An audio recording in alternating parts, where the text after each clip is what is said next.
Okay.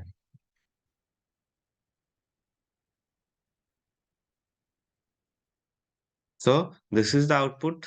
We are just trying to take our tables. We are trying to import a table called employee from our MySQL database. And this is how we are converting this table into data frame. And I'm printing top 6 rows over here. Okay. Putting some dot dot dot just like this just to segregate the original data frame and the transformed one. Okay. Okay. Now, what are the things we'll be going to learn today? Dot .loc dot okay dot .loc function you already learned in last working day. So dot .loc will be helping us to locate a particular element. That means we can able to put filter level, I mean a row level filter as well as column level filter. Let me quickly repeat this lock once more time. Suppose I want to check the department IT and I want to also, okay, let me just put the condition df df dot department equal IT. So this is the row level filter I'm just going to implement. That means I can only see only the row level filter. Means only IT employees data I can able to see over there. That thing already learned on last working day. But along with this, if we just want to slice the data, means I don't want to see all the columns over here. I just want to see specific column. There we need to implement the function dot loc df.loc. Okay. So with this data frame dot equal IT, I need to include another. It's not only data frame dot IT. I need to include. Okay, here should be another bracket, and I can slice it over here, mentioning the columns I want to slice. Okay, suppose I want to slice. I want to see employee ID. That should be within a quote, obviously, because it's a string data type. I mean, it's a string. Employee last name, employee first name, anything.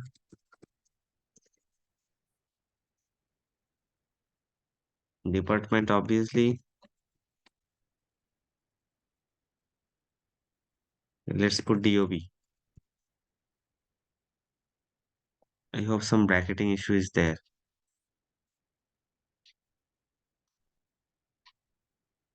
Yeah, some bracket issues are there. Let me check. Log.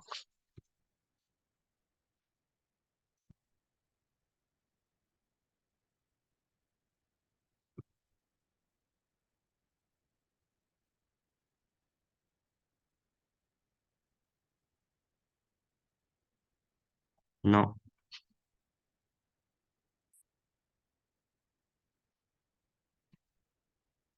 I misplaced some bracket.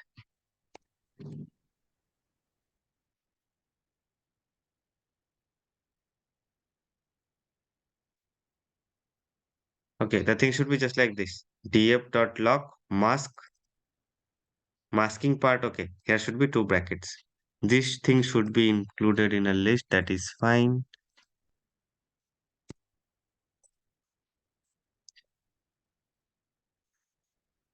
Okay, so here is the condition, and inside a list, I'm putting all the columns what I want to print. So this is the way of representing dot loc. It's very important function. Why it's been used? It is used for doing the slicing part as well as the row level filtering operation.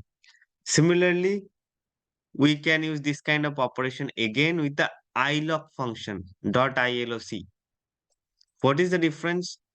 Just like this, we cannot filter or slice based on this kind of values over there. Over there, we just have to use the indexes. row indexes, column indexes by the iloc function. Let me show you. And when you are moving your career into machine learning or any other, there you can get the usage of iloc. Okay. So the thing should be just like this. First, you need to mention row level indexes. Okay. Then column level indexes. Why I put two colon there? So first colon will be utilizing for row level indexes. So there is a colon. In front of the colon, we just need to mention the starting index that I want to print. Suppose I want to print from zeroth index, and my total number of count should be less than equal to 5 or 4. Okay. So the first thing is row level indexes. Or you can also mention over here the index position or the row positions in the data frame is called axis 0. This is called axis 0, and this is called the column level things are called axis 1. So the left hand side of the comma will signifying the row level indexes, or we can also say the contents of axis 0. Okay.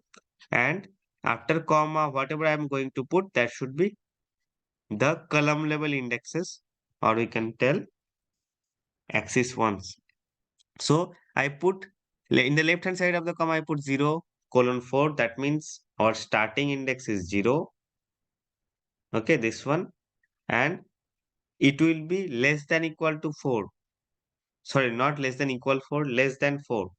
Just like a range function. Okay, 0, 1, 2, 3. It should be printing till this. And okay, I'm not putting anything at the right hand side. Just I'm passing in this way. If I'm just printing this result, let's see what happened. So you can see 0, 1, 2, 3 has been printed, and there is no limitation at the column level. That is why everything has been printed. We can put something over here. We can put same thing just like 0, 2 over here. So 0th is means this one and 1. So less than 2 means this one and this one will be printed. Okay. So this way it's similar just like lock. The functionality is same, but the representation is different.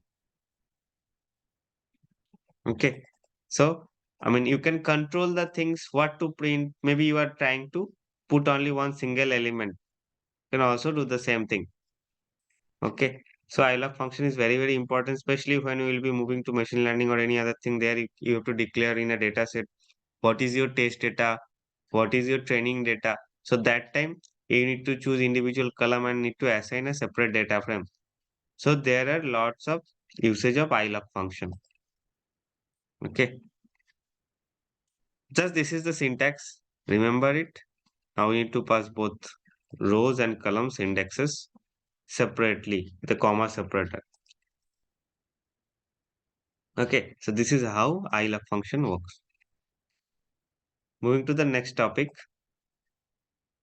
Okay, adding and removing columns from data frame. First of all, that before going ahead with this adding and removing data, I mean columns, let me show you the data types of columns. This should be very much basics. Okay, adding, removing columns, adding, removing records, data types and data type conversion.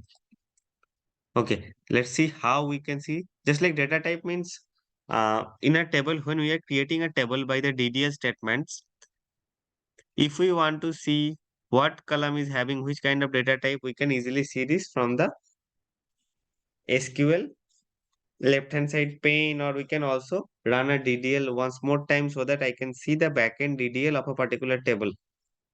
Okay, I can see the DDL in our query editor itself. So over here, how to check this? Let me just comment this thing out. If you require this thing, I'll be showing sending. Okay. So over here, the simplest method of checking the data types, df.dt types. Okay, D types. Sorry, not DT types. DF dot D types. It will print on top of this.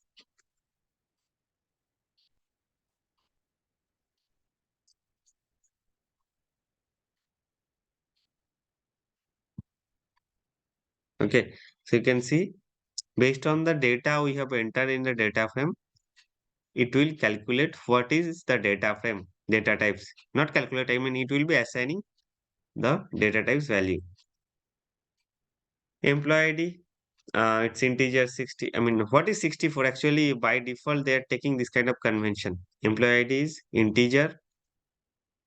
This is object. Object is nothing but string data type or alphanumeric means string. Whatever we have used in string in SQL, the same thing, or Python as well.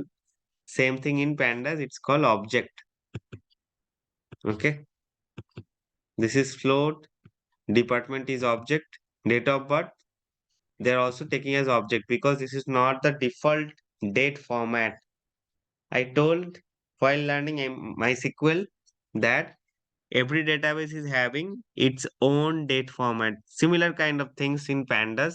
Pandas data frame should be having its own date format. So if we insert in the same way, then it should be recognizing this thing as date. Okay. Otherwise, it will be recognize this thing as object.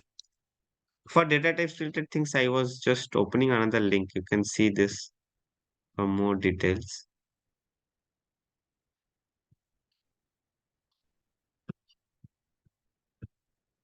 Not this one.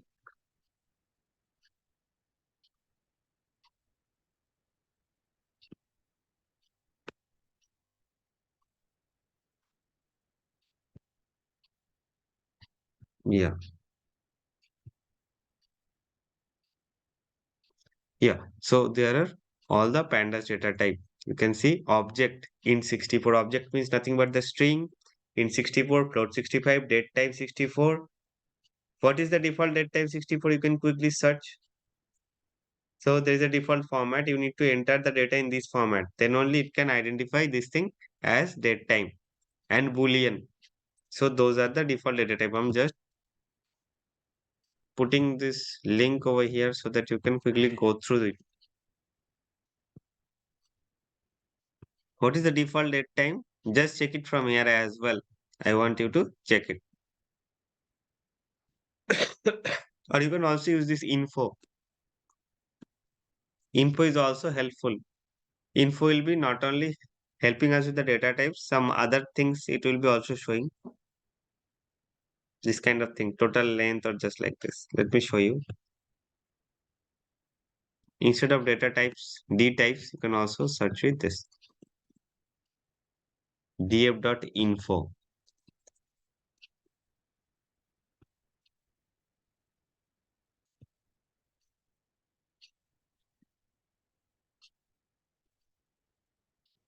So it's having data type as well as the constraint, whether it can be null or not null. This kind of constraint, we can see it over here. So a bit more details apart from data types, we can see by the info. Okay. Okay. And how we can convert the data type, it's similar, just like we learned the thing in Python as well as we learned the thing in SQL. Over here, we need to mention as type method. So whatever column you want to modify, just choose that particular column, employee ID, just like this. What was the column? And you can use as type.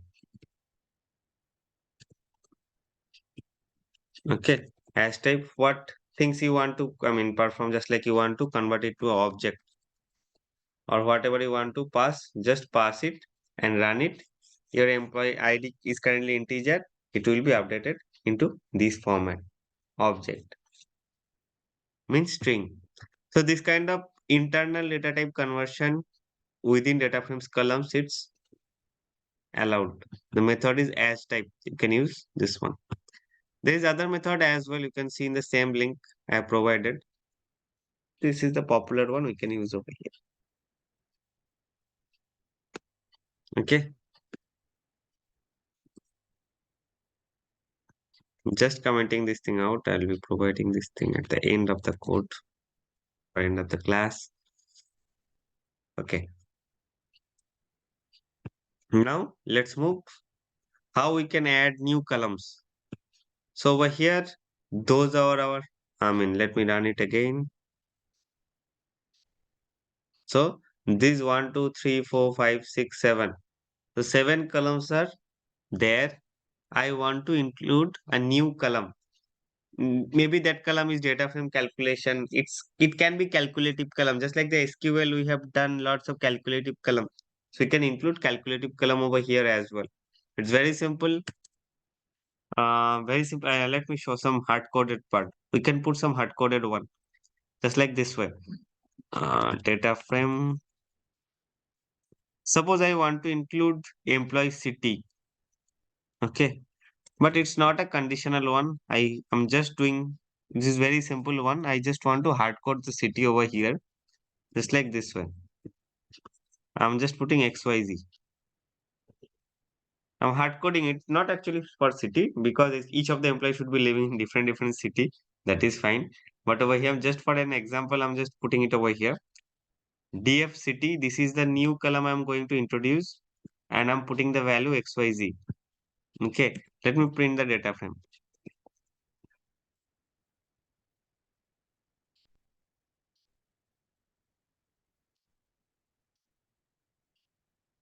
Okay, this was the original one and you can see a new column we have introduced over here. City. So this way, if the thing is hard coded, means everything is same for that particular column, we can quickly introduce in this manner. Otherwise, we can do lots of calculations over here as well. Let me show you.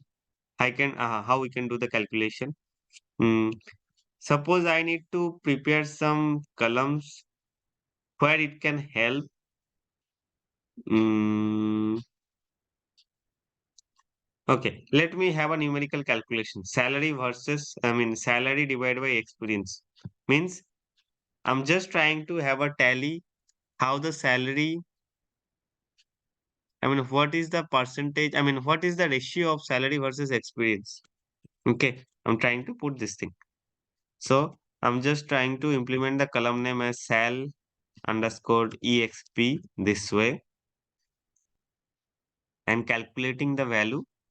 While calculating, we need to call df dot salary divided by df dot exp. Both of the columns are from data frame.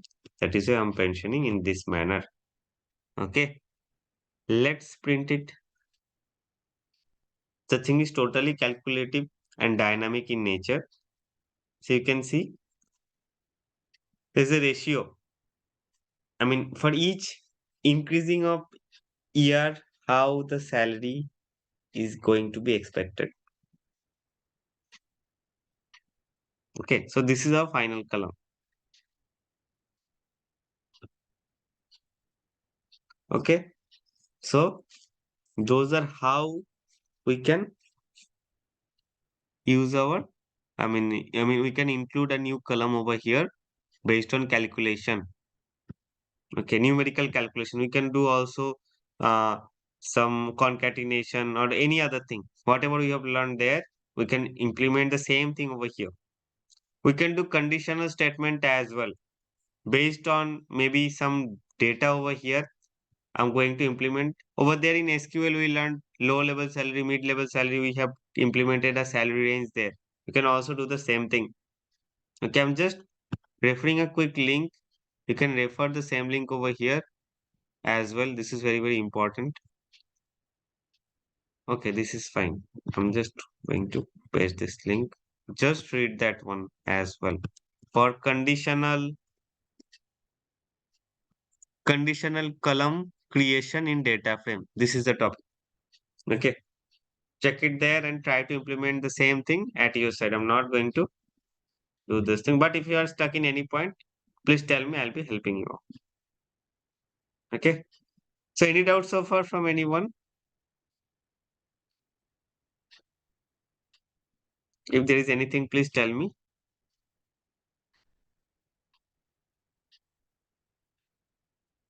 No doubt. Okay. So how to remove columns? So this is just whatever we have learned. It's how to include a new column. So suppose those are existing column. Those are existing column. I want my column to be deleted. Let's delete experience column. It's not required. So how to delete it? So generally when we'll be deleting it, let me put it another data frame called df1 df.drop. Okay, drop is the particular method which will be okay. One more important thing, drop method will be helping for deleting both records as well as column. Okay, so there is a parameter called axis. Axis will help whether I'm going to delete a column or a record. Okay, as I mentioned in pandas, records are being identified as axis 0 and columns are being identified. Columns can be identified as axis equal 1.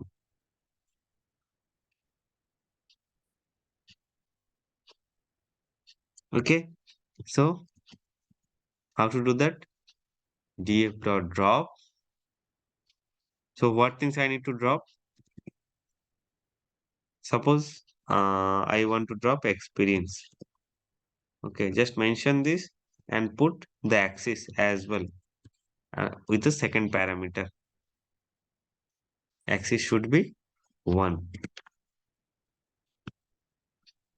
Okay, let's run it. Or I need to print this thing.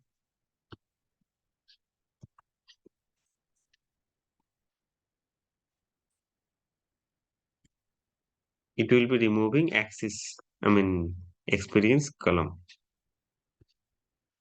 Can see no experience column is there. We can delete multiple columns, just mention multiple columns over here, but you need to mention this thing in a list.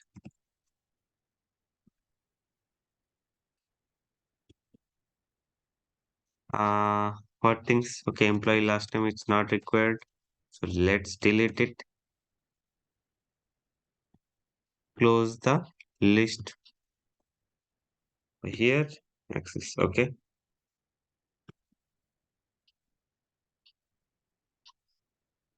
So this is how you can see employee last name is not there, experience is not there.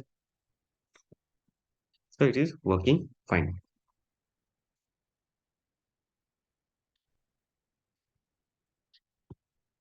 So this is how we can delete existing column from the data frame. Now let's learn how we can include new column. Include new row, adding new row and removing new row or existing row. Okay, so how to add? We can use append keyword, append, and let me show you. Give dot append. Okay, inside append, we can create a dictionary. Dictionary will be help to insert a new record. Okay, so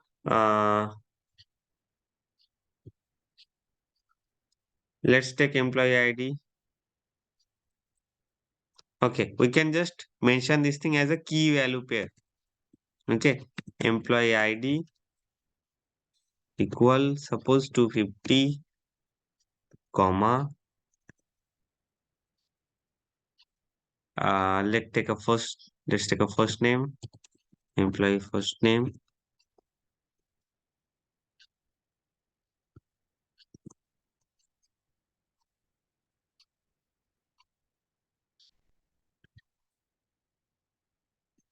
Sushil. Let me put Sushil. Okay, let me put the department.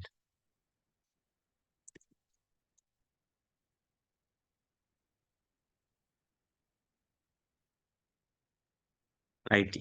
Okay, I'm not going to pass all the information. So you can pass this kind of thing. While mentioning this thing, I'm not mentioning any index of this thing. So we need to pass a parameter called ignore index.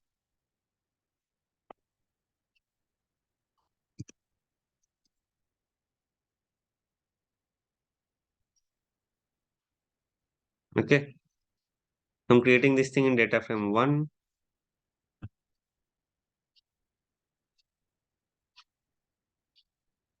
You can see our new record has been inserted over here. So whatever data I didn't push, it's passing the null value. Similar, just like an insert statement. Okay. Future warning is there. Even pandas dot append method will be not working. So there will be a new column, new method should be there, I think. Use pandas dot concat. So instead of doing this, we can also put pandas dot concat. Means pd dot concat. Okay, I'll be showing this thing again. After a few times, we will be also doing a merging activity or concatenation activity. There we will be showing what, how, or how we can use pd dot concat. But they're telling maybe in future version of pandas, this append will be removed. Then this kind of things will be showing an error. That time we need to use pd.concat method over there. But now it's working fine. We are successfully able to insert a new record.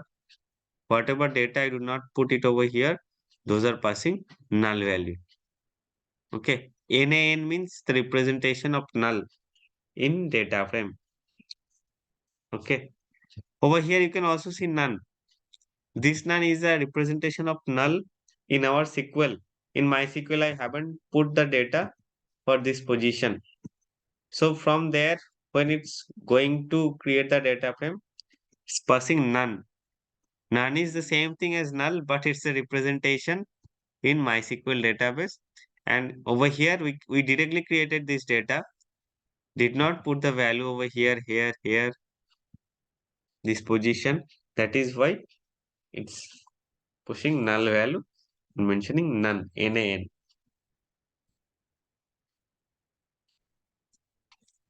Okay, I hope this is clear.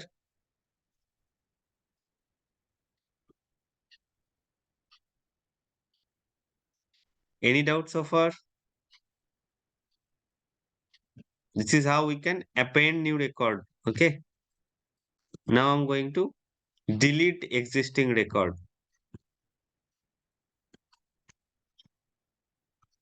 Okay, let me run it first. I did not deleted anything. Me.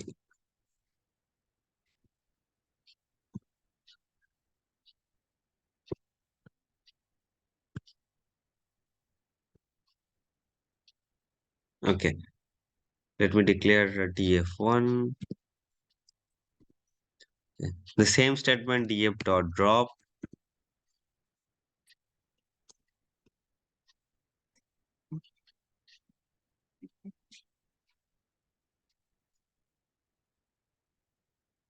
Just a second.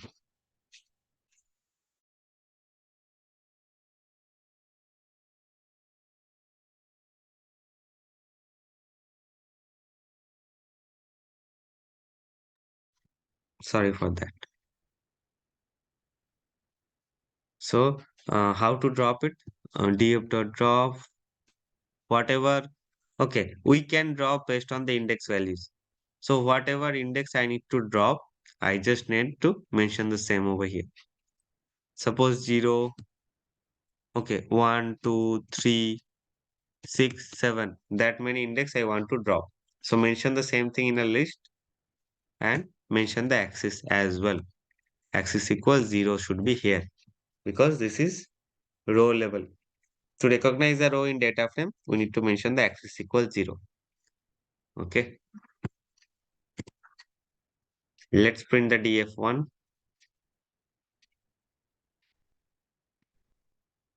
So you can see whatever indexes I have mentioned in the list, all those records are deleted.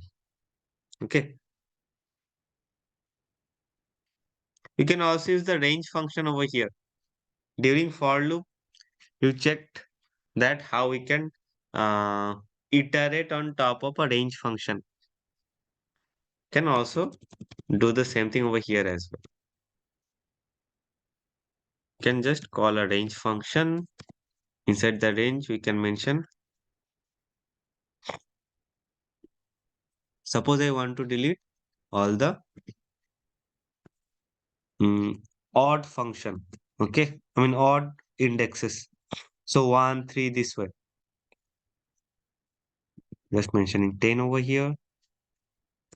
And I'm putting 2. It should be comma.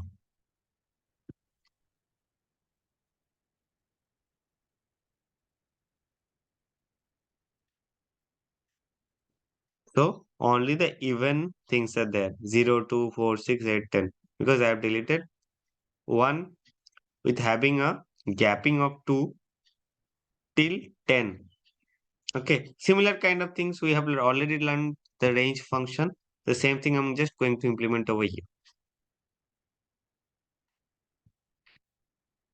So it's deleting the odd numbers of indexes or the entire row. Okay. This is how we can drop an existing record or multiple records. Okay. Okay. What is the next type? Data type is already covered. Replace. We can replace an existing value. Suppose you want, replace is nothing but in PDF or Microsoft Word, whatever we are doing. Control F, we are finding something and we are going to replace it with something. We can do the similar kind of operation over here with the replace method. Just we need to mention replace. Okay. Over here, we can pass a dictionary. If we have multiple replace, we can pass a dictionary. Or if we have a single replace, just search the keyword. First keyword should be find, second keyword should be replaced one. You can pass this thing in a list, or you can directly pass in this way. Dictionary. The key value should be the searching point, and the value should be by which it should be replaced. Okay. Suppose let me show you some example. Mm, in our dataset, Sujit is there. Okay. Let me replace it with Sumit. Suppose there is a typo while inserting the record. Okay. So suddenly the user told there is a spelling mistake is there with his name. I'm going to update is Sumit. Okay. We can update some other thing. Datta. Datta spelling is mean. There's a wrong with Datta spelling. So let me update with. Okay, sorry. Datta should be updated as DUTT. Datt in this manner. Okay. Suppose this way. Let me change it. I'm running it. So you can see there is a change of Sumit. Datt. So this way you can replace some existing value by this replace method. Okay. You can replace any number of things. We just need to pass this thing as a parameter inside a dictionary. Key should be which thing I'll be want to find and by which it should be replaced. That should be the second one, the value. Okay. Okay. This is how we can replace an existing keyword. Pivot I'll be showing you on next day, maybe tomorrow. Tomorrow we'll be showing some data visualization part as well. So tomorrow, let me keep the pivot. Different aggregates on different columns. This thing we already learned. We used .agg in last working day. On last Friday, I believe. Hope you can remember this thing. If there is any issue or any stuck point, I'll be repeating this thing. This is nothing but the aggregation function. Okay, we have done a complex aggregation by using .agg method over there. So the same thing I mentioned over here as well. Okay, so I'm not going to this thing. If there is any stuck point, you can tell, I can repeat.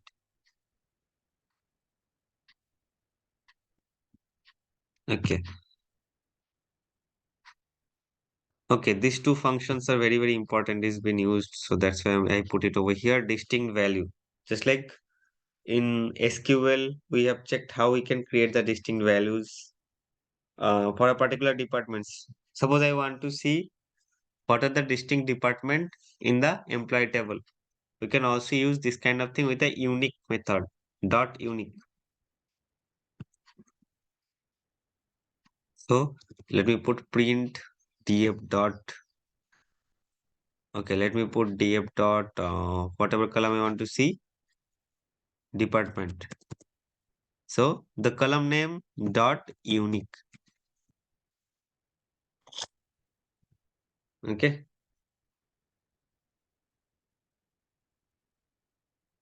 So this is the output. It's giving me the output in a list having all the distinct values. Okay, no duplications are there, just to show me what are the different departments are available in the data set. Okay, unique is been used for this purpose. We have another important thing, that value counts. What is value counts? Instead of unique, I'm just putting value counts.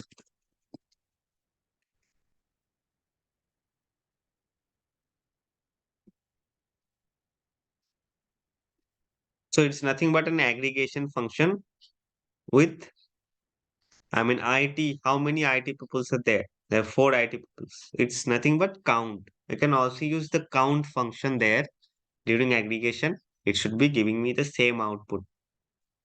Okay. Based on department, if I just want to see the count, we can also use the same thing in aggregation function, AGG.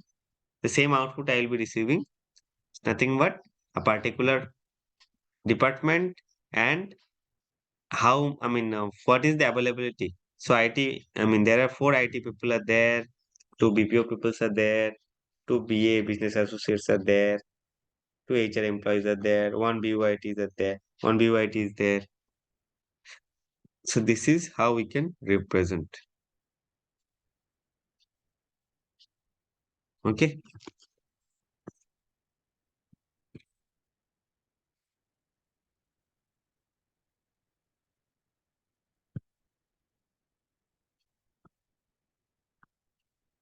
Concatenation. The concatenation I was telling the same time.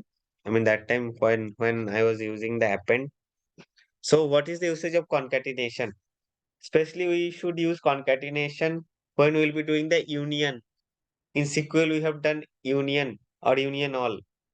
When we are going to merge two or more data frame in a single data frame, and the merging thing should be a vertical one.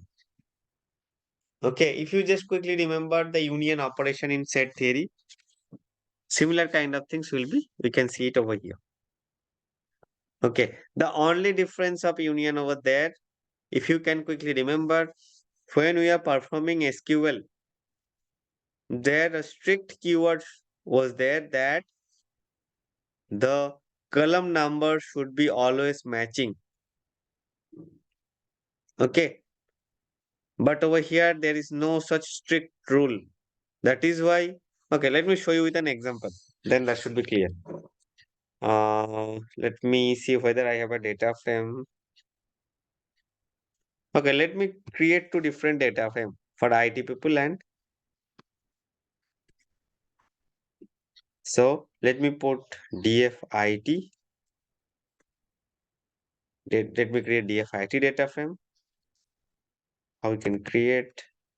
Like let me put some filter. DF dot department equal IT. Sorry. Let me create DF BPO as well.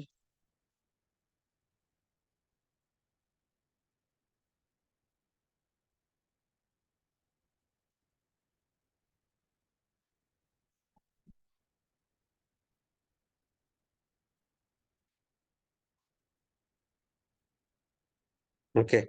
Let me just print both of those results.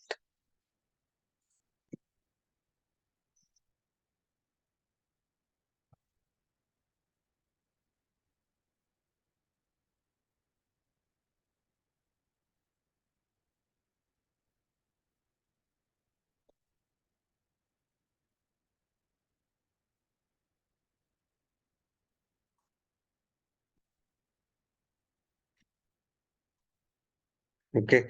So the first one is the data frame for department equal IT, and the second one is department for BPO.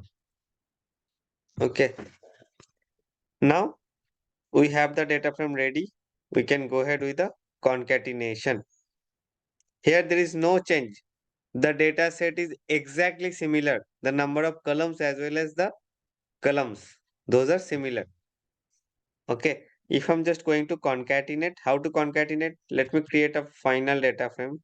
Suppose df final. Okay. Equal pd dot concat.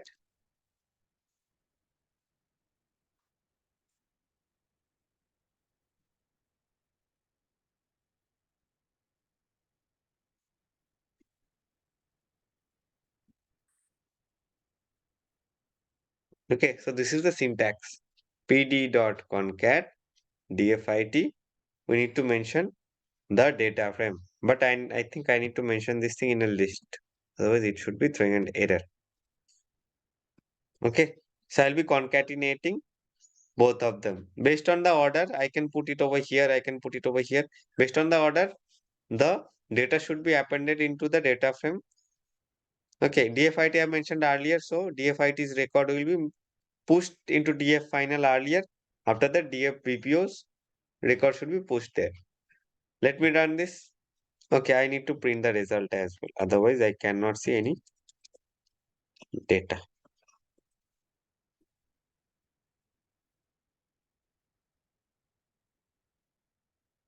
Okay, so you can see the IT people's records are there, BPO's records are there. It's nothing but union operation. Okay, let me drop some result. Suppose for salary, I'm going to drop for BPO. BPO's data frame salary, I'm going to drop. Okay, I'm just putting DF BP. This is my new data frame after dropping the column. So DF BPO dot drop. Which one I want to drop? Suppose uh, date of birth, I'm going to drop. Okay, sorry, DOB, where axis equal 1. Okay, so I'm dropping this date of birth in our BPO data frame and going to have the concatenation now. Let's see what is the result.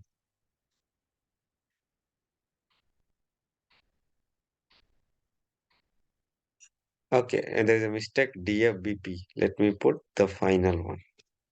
It's DFBP.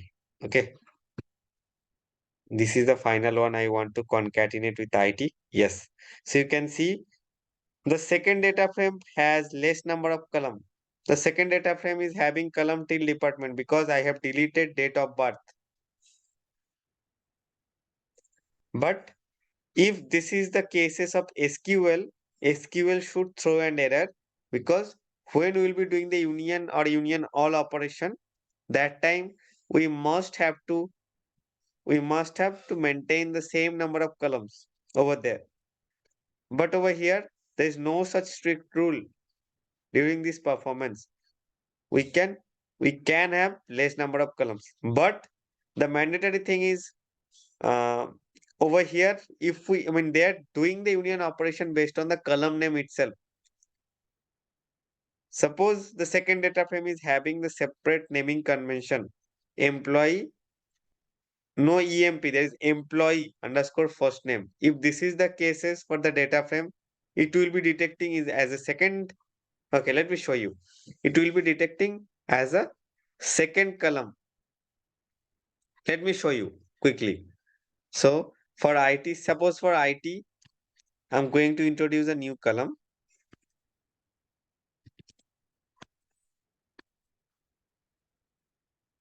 employee first name,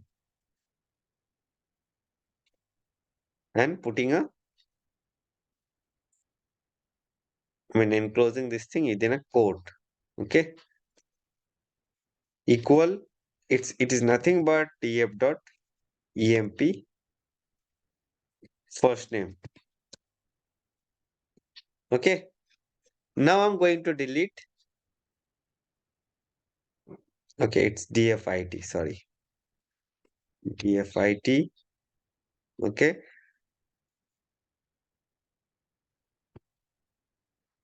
dfit. So this is my new column. It's nothing but the first name. And now I'm going to delete the original one, first name itself.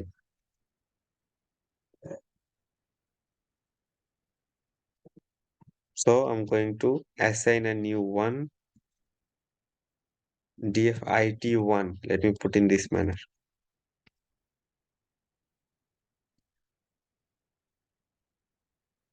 Equal dfit dot drop. I'm going to drop this column, employee first name.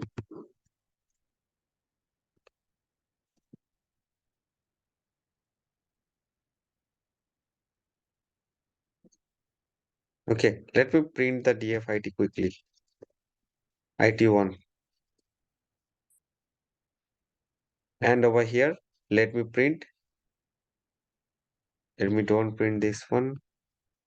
Let me comment out this one as well. Let me print dfbp.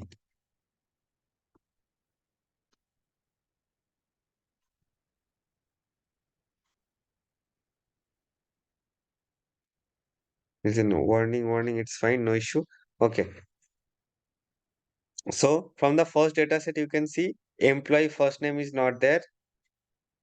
Rather, there's a new column employee first name. It's not the EMP first name.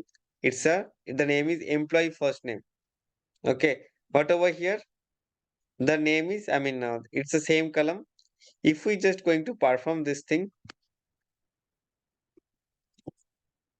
although I haven't mentioned this thing in this position, if that thing is also in this position, as the name is different, employee first name and EMP first name is different. So you can see employee first name is detected as a different column. And over here, employee first name is a different column. Okay, I need to dfit1. Put dfit1 there. Okay, so for dfit1, Uh, the first one doesn't have employee M first name. That is why its null has been passed over here. Okay. And this column is having data for the first data set and second data set. That is why it's having data over here. So based on totally naming convention, what is the name of the column? Based on that, they are performing the concat operation. So whatever matching they are not getting, they're pushing a null value. This is the difference between union in SQL and concatenation in pandas data frame. So they're searching for the column name, whether there is same column name, then they will be merging the data. Otherwise, they will be creating their own column set over here and passing the value. Okay. So this is how concatenation can be worked. I hope there is no doubt. If yes, please tell me. I'll be repeating. The next thing is merge. Merge is nothing but join. Whatever we have performed join in SQL, the same thing we can do in merge. Okay. Okay. Let me continue this thing in next working day because it will take some time for merging operations and all. So we're going ahead the next day. And tomorrow we'll be also going ahead with the transformation is almost completed with the join. We'll be going ahead with some visualization purpose, just like pivoting table, with some matplotlib library. I also want to go ahead with some visualization part of Python. And tomorrow we'll be also going ahead with loading part. In ETL, we have covered extract and transform. Actually, there are lots of transform. I'll be putting some link over there so that you can go ahead with other transform. There are lots of transform available in pandas. We have covered the important one, but there are also lots of things are available. So just keep an eye on top of that, so that while facing some interviews on top of Python, that should be helpful. Okay. And tomorrow the leftover part, that means the loading the final data frame, maybe in a database, maybe in a CSV file. So that thing will be learning in tomorrow's session. Okay. Okay, then let's connect tomorrow with the rest of the part. Thank you, everyone. Thank you. Bye bye.